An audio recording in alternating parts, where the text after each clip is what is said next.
Imagine two neighbors. Both own flamethrowers. Both hate each other. Both promise not to use the flamethrowers. But both keep buying bigger flamethrowers. For 45 years.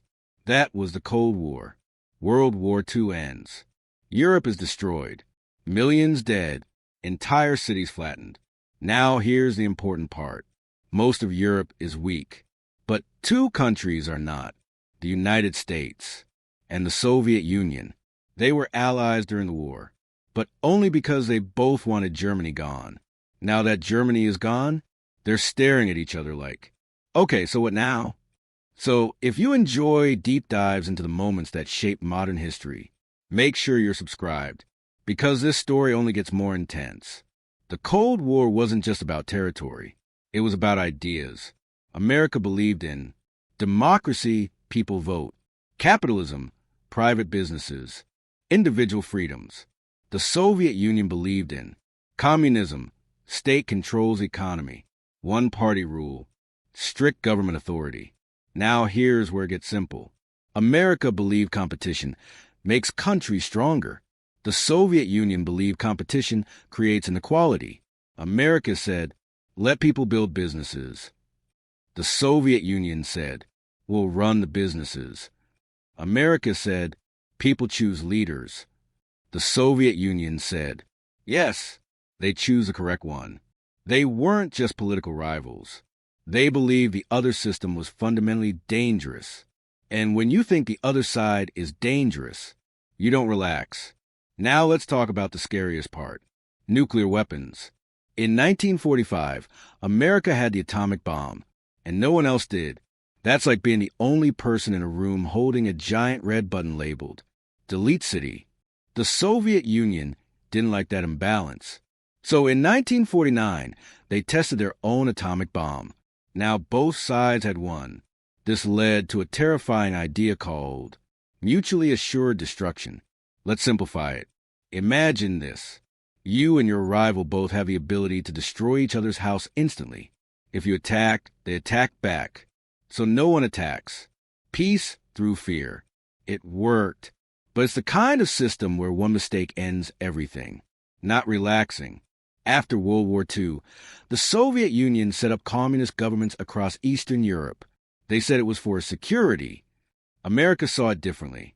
America believed if one country became communist, nearby countries might follow. This was called the domino theory, like a line of dominoes. If one falls, others might fall too. So America created a policy called containment. Containment basically meant, we are not letting communism spread any further. Not by invasion, not by election, not by influence, anywhere. And that policy shaped the next 40 years. Berlin was inside Soviet-controlled territory, but the city itself was divided. West Berlin equals capitalist. East Berlin equals communist. And here's the problem. East Germans could see West Germany thriving. More consumer goods. Better pay. More opportunity. So millions left East Germany through Berlin. Now imagine you're running a country, and your citizens keep leaving. That's not great for morale. So in 1961, East Germany built the Berlin Wall. Overnight, concrete, barbed wire, armed guards. Walls usually keep enemies out. This one kept citizens in, which sent a very loud message. The US and the Soviet Union couldn't attack each other directly, because that would trigger nuclear war. So instead, they supported opposite sides in other countries. This is called a proxy war. Think of it like two people arguing, but instead of punching each other, they hire other people to punch for them. Korea was the first major example. North Korea invaded South Korea. The North was backed by the Soviets and China. The South was backed by the US and the UN. Millions died. After 3 years, the border ended almost exactly where it started. Then came Vietnam. The US tried to prevent communism from spreading. It became long, expensive, divisive, and ended with Vietnam unified under communism anyway. Containment wasn't always successful. Now here's where things escalated. Atomic bombs weren't enough. Both sides built hydrogen bombs. Much stronger. Then more bombs. then missiles that could travel across continents, then submarines that could launch missiles from underwater. At one point, the U.S. and the Soviet Union had tens of thousands of nuclear warheads. To put that simply, they had more than enough to destroy the world many times over. Why build so many? Because neither side wanted to be weaker. If the other side had more weapons, they might attack. So both sides kept building. It became an expensive, terrifying competition. The Cold War wasn't only military. It was also about prestige. In 1957, the Soviets launched Sputnik, the first satellite. America panicked. Then the Soviets sent the first human into space. America panicked harder. The logic was simple. If they can send rockets into space, they can send missiles anywhere. So America poured resources into NASA.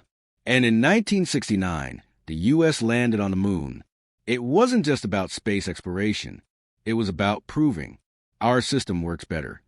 In 1962, the Soviets placed nuclear missiles in Cuba. Cuba is very close to the United States. That meant nuclear weapons were now within easy striking distance. For 13 days, the world stood on the edge of nuclear war.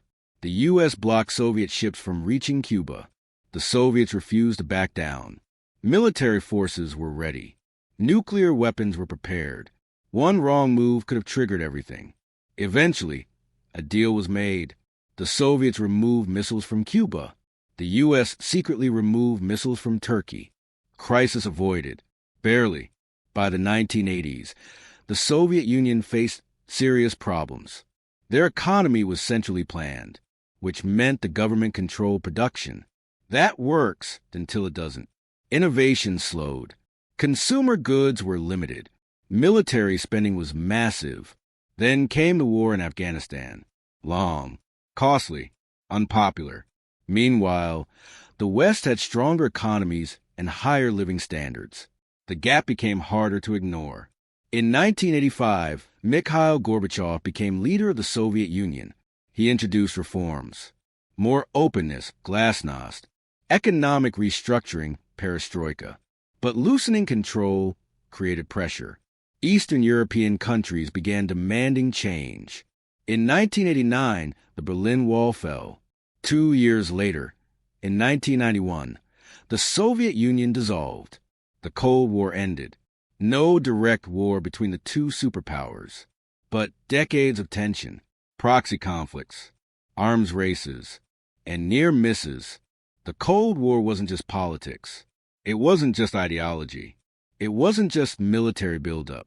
It was a 45-year standoff where humanity repeatedly stood inches away from catastrophe. And somehow, we pulled back.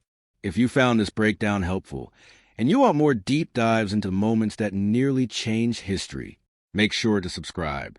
Because next we're breaking down how the Vietnam War reshaped American politics, or how the Berlin Wall fell almost by accident. Let me know in the comments which Cold War event you want covered next. And if this video helped you understand one of the most dangerous moments in human history a little better, drop a like, because the Cold War may be over, but its impact is still shaping the world today.